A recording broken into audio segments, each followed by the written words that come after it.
Hello and welcome to the first exercise of our approach and driveway modeling course. If you haven't done so already, go ahead and open up within the data set the file called project file, either imperial or metric, depending on which units you're using. So go ahead and open up that project file -imperial or project file -metric.dgn file. And like I mentioned before, within our drawing file, we'll be working in this area here. If your drawing file happens to be zoomed out in the 2D view, here's a little perspective for you. And again, I'll zoom in into the area where we'll be working. Also, if you haven't used the Open Roads tools a great deal, pay attention as we work through this class. One of the important concepts to grasp is the work of working between a two-dimensional view, which you see here on my left-hand window pane, and the 3D view, which you see here on my right-hand window pane. And we'll work between those views simultaneously. Okay? So as we continue on again, let's look at page number 5 within the PDF file. And the first thing we want to do, you'll notice within the file that the horizontal alignment or the curb returns for both the southwest and the southeast radiuses are not placed. So we want to place those first of all. So what we'll do is we'll go to the horizontal geometry tools on the task menu. And under the horizontal geometry tools, we'll go and select arc between elements. And from here, I'm going to move the dialog around.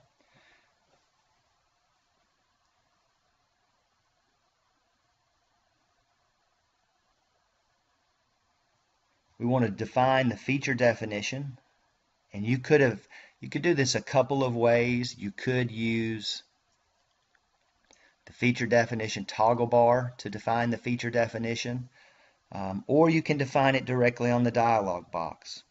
So we're going to select our feature definition. I'll browse to the linear feature definitions, browse into the roadway folder,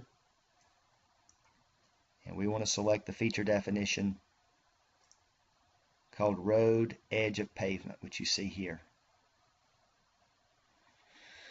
And at this point, we've defined or we've set the feature definition for the element we're going to create. Now we'll follow the prompts to actually create the horizontal element.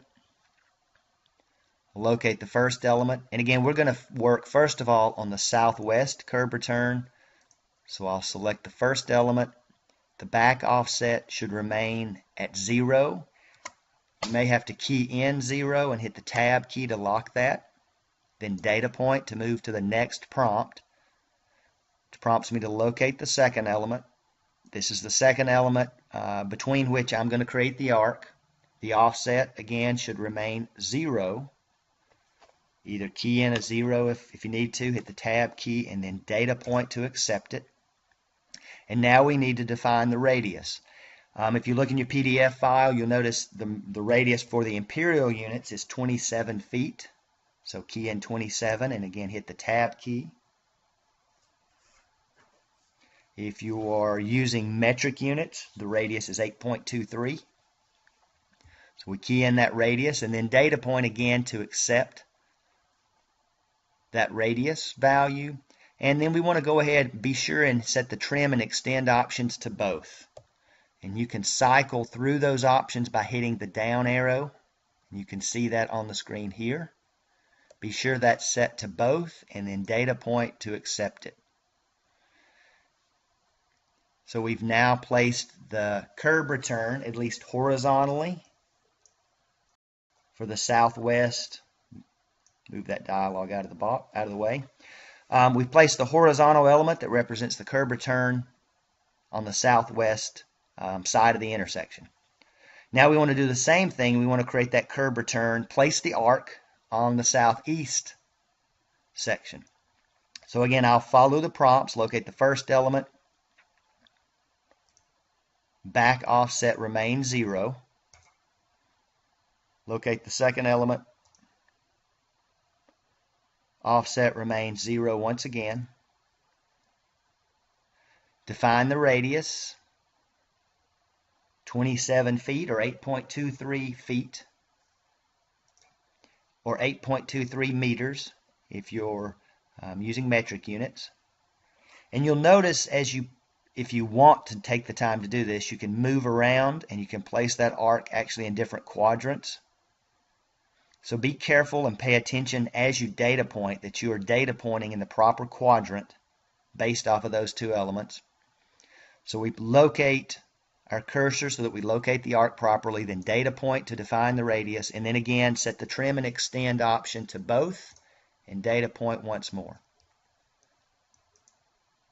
So you see now we have placed the horizontal curb returns for our simple intersection. And then again, the idea here is this represents a driveway, any type of approach, or a very simple well, it doesn't have to be a T intersection, a very simple intersection. The important thing, I'm on page 7 of the document, and I'll go ahead and I'll close out of horizontal arc by element.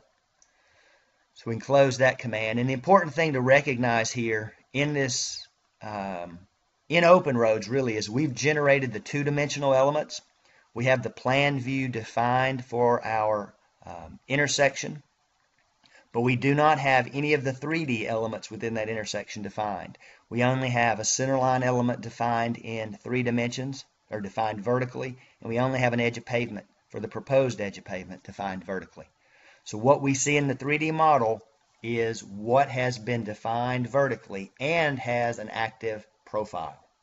So that's an important thing to recognize within open roads, particularly when it comes to modeling outside of roadway modeling or corridor modeling tools and techniques with templates. So let's look now at page 8 of the PDF file. And on page 8, we are going to move, we've defined the horizontal location of the edges of pavement within our intersection or our approach or our driveway. Now we're going to define the vertical definition. We're going to assign vertical definition to those elements. Now in this situation, what we want to do is, you'll notice here the existing roadway pavement as it exists today. We want to take the horizontal elements. We want to define a profile along each of those that transitions from our proposed edge of pavement here into our existing edge of pavement here, so that we tie our proposed or widened roadway into our existing roadway. Let's open up a profile model of the match line elements. So I'm going to click on the westernmost edge of pavement along the existing roadway. I'll select that, hover over it, and you'll get the pop-up menu. And I want to open up the profile model view. Now following the prompts, I can open up a third view, and we'll just go ahead and open up view 8 here. And then data point into view 8 to place the profile. So now we see the profile view along that horizontal element. And here's the terrain, the existing terrain along that element. We can see that within our profile view. And remember the goal here in 3 dimensions, let me change my view here just a little. The goal here is to have our edge of pavement transition from the new proposed edge of pavement of the widened roadway here into the existing edge of pavement of our roadway here. So what I want to do is I can actually set the active terrain, or that element of the terrain, active. Okay, I'm going to define that edge of pavement feature as matching the existing terrain in that location. And I do that by simply selecting that surface line within the profile and then clicking on the button to set that element active. And then in the 3D view, we can see that new edge of pavement, that proposed edge of pavement, is displayed in the 3D view, which again signifies that it is active. Now, if we continue on and we look at page 9 of the document, we're going to do the same thing for the eastern edge of pavement. So I'll select on the horizontal element. Again, I'm working in the 2D view. We're working in the 2D view to generate the 3D element in the 3D view. Select that easternmost edge of pavement along the existing roadway, hover over it, then open the Profile Model command. Follow the prompts. We'll data point into View 8 once more to display the terrain along the eastern edge of pavement. To define and profile that proposed edge of pavement and define the vertical properties of it based off the existing terrain, I just simply need to set the terrain active for that horizontal element. So I'll select the terrain element and then set that as the active profile. And now we see that edge of pavement displayed in the 3D model.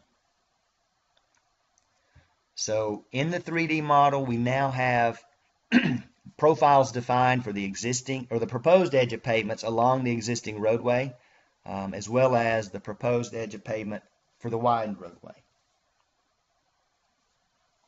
Now, continuing on page 10, we need to generate the three-dimensional elements that transition from each of these edge of pavements, that tie them together around the arcs that we created previously. Now, to do that, let's go onto the task menu. Let's go to the vertical geometry tools. And under the vertical geometry tools, we want to look at this command in the lower left corner called Quick Profile Transition. I'll go ahead and select that command, and we're going to follow the prompts here. What this command does, it allows you to select the horizontal element, the 2D element, and it will generate a profile of that element between the two adjacent vertical alignments, the two elements that have vertical alignments defined. So what it's going to do is it's going to create a, in this case, as we look here on the dialog, I'll hit the down arrow, it's going to create a parabolic vertical transition from the edge of pavement here to the edge of pavement here. So follow the prompts. You can hit the down arrow on this dialog to cycle from a linear transition to a parabolic transition. So we'll data point to say we want a parabolic transition, and then we locate what we want to define. We select the element in the horizontal view. So we click on the southwest curb return. So I'll select that element. Then based off of the adjacent elements with active profiles, you'll see that a vertical element's created with a parabolic transition between each of those adjacent elements. Now we're going to do the same thing for the eastern curb return. So again, I'll use the same command, Quick Transition Method, set the method to parabolic, as you see here on the dialog, data point, then locate the arc that we want to define vertically. And I'll data point to select it. And I can right click to exit the command. Now we've defined the edges of pavement that transition from the proposed widened edges of pavement on our main roadway into the existing edges of pavement along our secondary road or our driveway or our approach element.